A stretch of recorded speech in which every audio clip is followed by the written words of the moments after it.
Bonjour, bienvenue pour une nouvelle vidéo du cabinet Landau Associés. Regardons ensemble comment on étend les compétences d'une intercommunalité, d'un EPCI. Alors, procéduralement, vous allez me dire c'est simple. Oui, mais on va voir, il y a quand même 2-3 petites choses à savoir. D'abord, bon, évidemment, on commence par la consultation du comité technique, demain CST. Oui, mais vous allez me dire, s'il n'y a pas de transfert d'agent, on n'est pas obligé.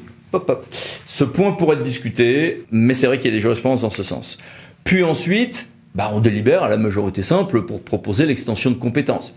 Attention, il y a des spécificités si vous êtes un syndicat à la carte. Et puis, on va avoir ensuite des délibérations des membres à la majorité qualifiée, avec parfois des petits débats sur si on est un syndicat mixte. Puisque si on est un syndicat mixte fermé, il n'y a pas de décision implicitement favorable, grand 1.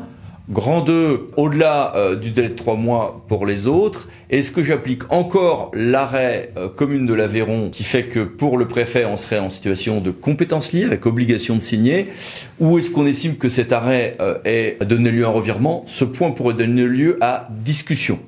On a donc une majorité, petit 2 tiers, 2 tiers moitié, dont la ville la plus peuplée si elle fait un quart de la population, et quelques débats si on est un syndicat mixte fermé sur ce calcul.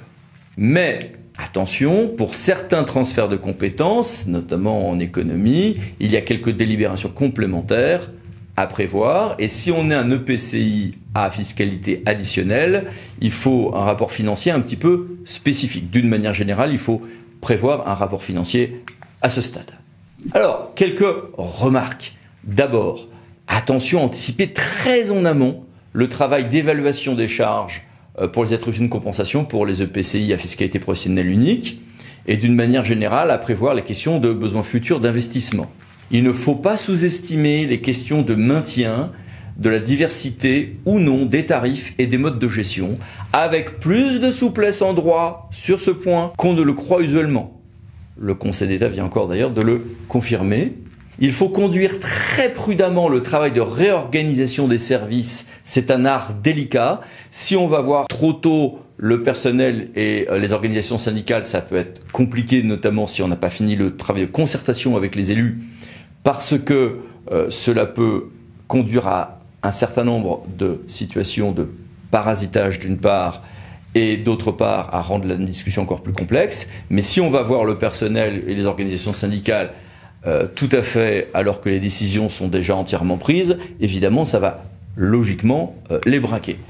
Donc c'est un art délicat.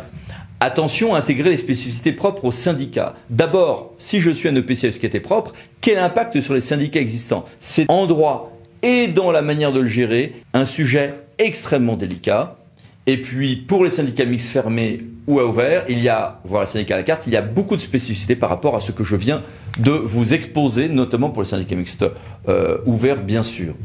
Donc, nous avons une tâche qui semble simple et qui, en réalité, parce qu'elle l'est procéduralement, globalement, alors qu'en réalité, on est dans un art très délicat, tout dans l'exécution et dans l'art de combiner ensemble des dimensions juridiques, financières, techniques, politiques et humaines. Ouf, c'est passionnant, mais bon courage. À bientôt pour d'autres vidéos. Merci, au revoir.